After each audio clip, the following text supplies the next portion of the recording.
Hey guys, T-Ball here. Today we're going to be talking about commanders and taking a little bit of a deeper dive into those, this aspect of the game. So it seems to me that each nation kind of starts off with a Jackofalltrades style commander, like I got Dewey, and this Togo guy, and then I think this little boy were the three that kind of came with the base game. You can see I got a few more commanders laying around here. I've gotten them through crates, which I got a handful of them from being like part of the alpha test, I think. And I think I've gotten a few from like doing just ops and stuff. And then I do want to point out in the store here, I've actually found a couple of free crates sitting here. If you just pull up the store every day you play, maybe just check it out. And a lot of times in this first slot here, there'll be a free crate just sitting there. So that's where I've been getting all these extra commanders out of. And, you know, sometimes you just get a bunch of like credits and whatever, all this boosters and stuff. So I'm not really worried too much about boosters at this point, but whatever. So anyway, like I was saying, you got like these Jackofalltrades type commanders, and then you get these more specialized ones. Like we'll take a look at this Scott fella.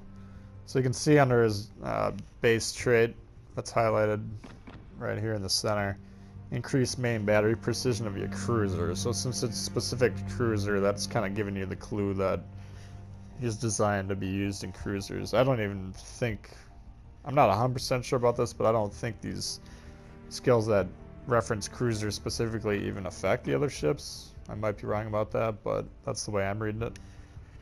But if you go through these specialized ones, like they either say they're specific to cruiser or they're kind of like cruiser, you know, skills that would help cruiser play, like HE caliber shells, you know, increased torpedo visibility range. That's good to have on cruisers. Yada yada yada. So I mean, you'll see on these specialized ones, you know, like there's not going to be a lot of like turret traverse, for instance, which is more of a battleship type skill.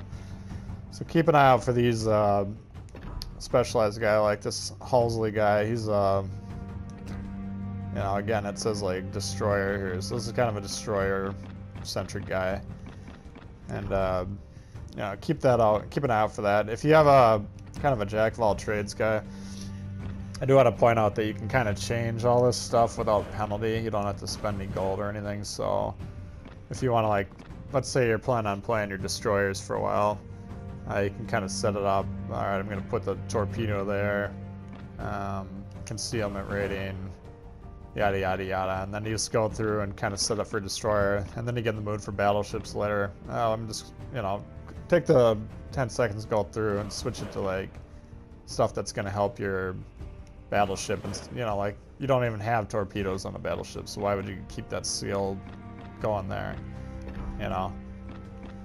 So that's something to keep in mind.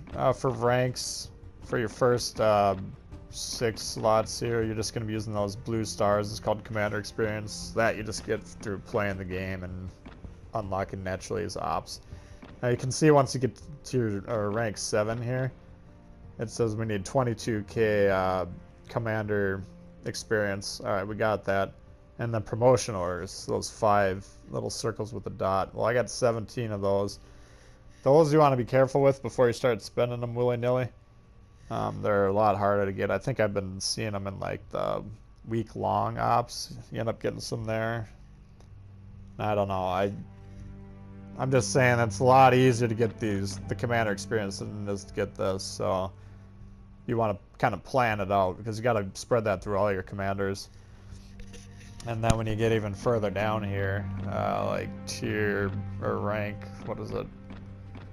Rank 14, you start having to get these insignias. And I haven't seen any of those. Obviously, the game's only been out for a handful of days at this point, but those are obviously a lot even more rare to come across. So obviously it's limiting your ability to promote your commanders to really high levels. But anyway, So I just want to point out, like, if you get rank 1, you start off with these two unlocked, and you can pick through them.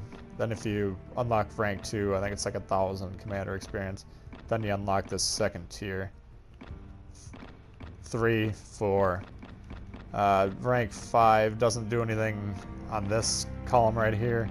It still contributes a little bit to your base trait. Like you can see when right now it says mastery 6 out of 16, 1.5 precision of the main guns.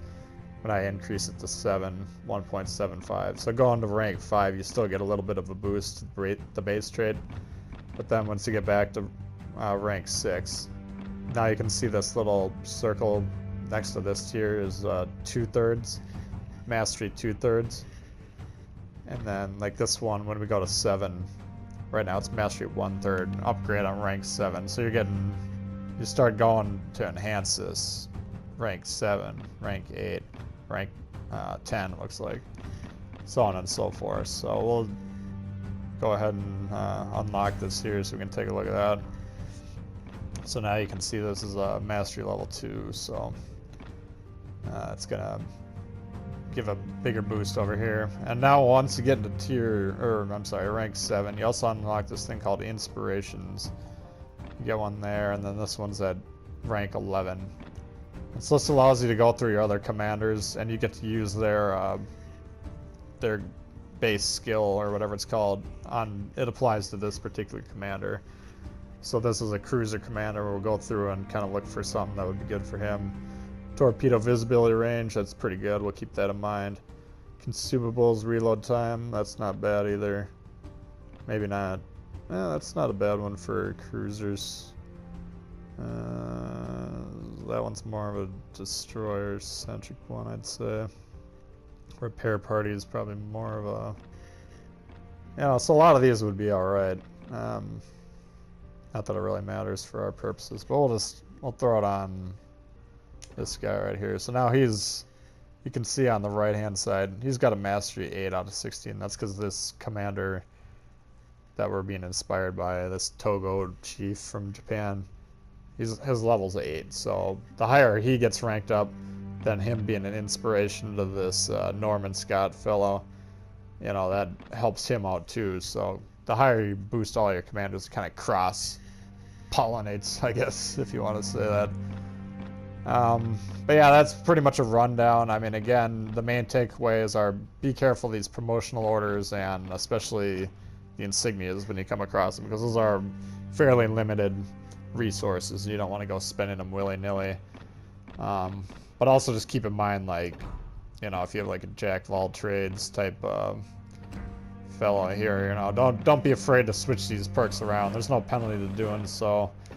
And you can put them on different ships, and whatever ship you're on, you kind of want to tailor that commander's profile to that. So I think that's pretty much all you need to know about commanders. Yeah, you can check the inventory here. It'll give you more of an overview. You can see you got some promotional orders and insignias. This is from the commander screen. But yeah, if you have any other questions about commanders, drop a note in the comments there. I'll check it out and respond to you if you have any comments in general. And if you like the video, please hit the thumbs up. If you're new to the channel, consider subscribing to stay tuned with all the upcoming Warships content. And see you guys all later. Alright, peace.